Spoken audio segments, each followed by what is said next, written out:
Hello guys, welcome back to our channel. Episode ആരംഭിക്കുമ്പോൾ കാണിക്കുന്നത് പ്രകാശിനെ ആഹാരം കഴിക്കാനായി വിളിക്കുന്ന ചന്ദ്രികയാണ്. എന്നാൽ ഞാൻ വരുന്നില്ലെന്നും നിങ്ങളുടെയൊക്കെ കണ്ണില് ഞാൻ വെറും ഇത്തിൽ കണ്ണി മാത്രമല്ലേ എന്നും പ്രകാശൻ ചോദിക്കുന്നു.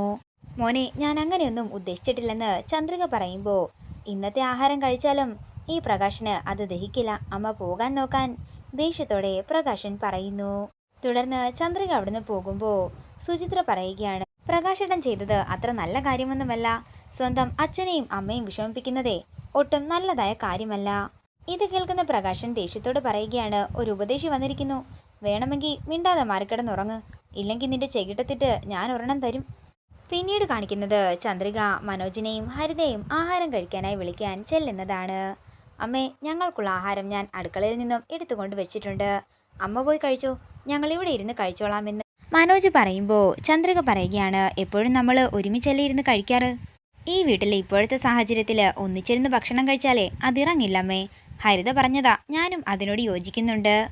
തുടർന്ന് ഹരിത പറയുകയാണ്, അമ്മ ഇതുവരെ പോയില്ലേ, എനിക്ക് നാളത്തേക്ക് ഒരുപാട് പെൻഡിങ് വർക്കുകൾ തീർക്കാനുണ്ട്, ഇത് തീർത്തിട്ട് വേണം ഓഫീസിൽ പോകാൻ, ഇല്ലെങ്കിൽ എൻ്റെ ജോലി അങ്ങ് പോകും, പിന്നെ മനോജിൻ്റെയും എൻ്റെയും ചിലവിനുള്ള പണം തരാനാവില്ല.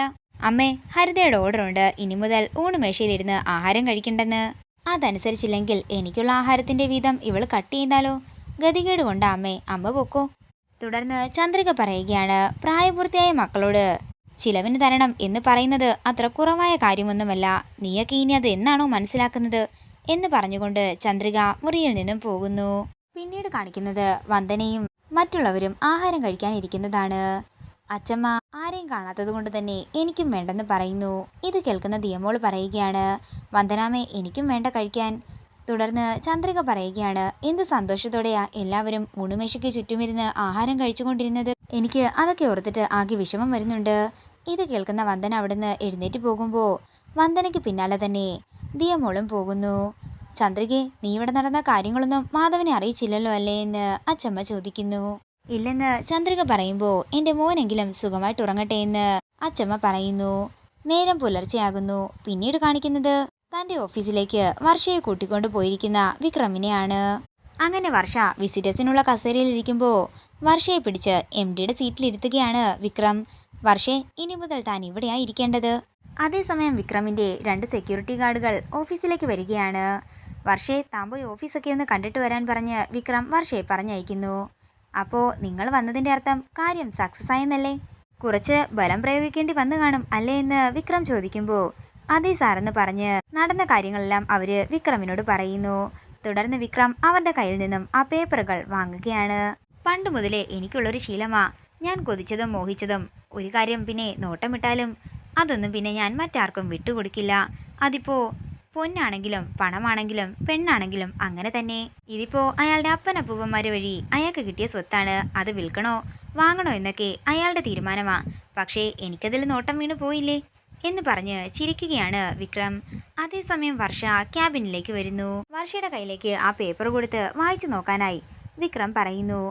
എന്തിനാ എൻ്റെ പേരിൽ രജിസ്റ്റർ ചെയ്തിരിക്കുന്നതെന്ന് വർഷ ചോദിക്കുമ്പോൾ വിക്രം പറയുകയാണ്, അതെ, ടൗണിൻ്റെ മധ്യഭാഗത്ത് തന്നെ 4.5 ഏക്കറുണ്ട്, അത് ഞാൻ തൻ്റെ പേരിൽ അങ്ങ് വാങ്ങി. ഈ ഭൂമിയിൽ മുഴുവൻ ഔഷധ ചെടികളാണ് നമ്മൾ നട്ടു വളർത്താൻ പോകുന്നത്. വർഷയ്ക്ക് ഇഷ്ടപ്പെട്ടോ എന്ന് വിക്രം ചോദിക്കുമ്പോൾ ഇഷ്ടപ്പെട്ടെന്ന് വർഷ പറയുന്നു. എൻ്റെ ജീവിതത്തിൽ എനിക്ക് കിട്ടിയ ഏറ്റവും വലിയ ഗിഫ്റ്റാണ് ഇതെന്ന് വർഷ പറയുമ്പോൾ എൻ്റെ ജീവിതത്തിൽ എനിക്ക് കിട്ടിയ ഗിഫ്റ്റാണ് നീ എന്ന് പറഞ്ഞ് വർഷയെ ചേർത്ത് പിടിക്കുകയാണ് വിക്രം. പിന്നീട് കാണിക്കുന്നത് ജഗനെയാണ്. വന്ദനയുടെ കാര്യങ്ങളെല്ലാം ഓർത്ത് വിഷമത്തോടിരിക്കുകയാണ് ജഗൻ. അതേസമയം വിദ്യ ജഗന്റെ അടുത്തേക്ക് ചെല്ലുകയാണ്.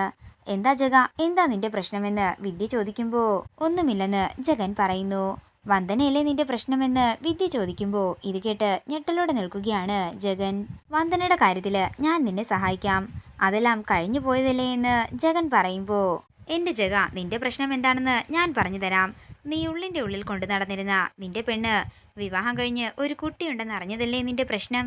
എന്നാലേ നീ ഒരു കാര്യം കൂടി കേട്ടോ, വന്ദനയുടെ കയ്യിലുള്ള കുട്ടിയില്ലേ ദിയ, അത് അവളുടെ സ്വന്തം മോളല്ല, വന്ദന പ്രസവിച്ച കുട്ടിയല്ല ദിയ എന്ന് വിദ്യ പറയുമ്പോൾ ഏട്ടത്തി വെറുതെ ഓരോന്ന് പറയരുതെന്ന് ജഗൻ പറയുന്നു.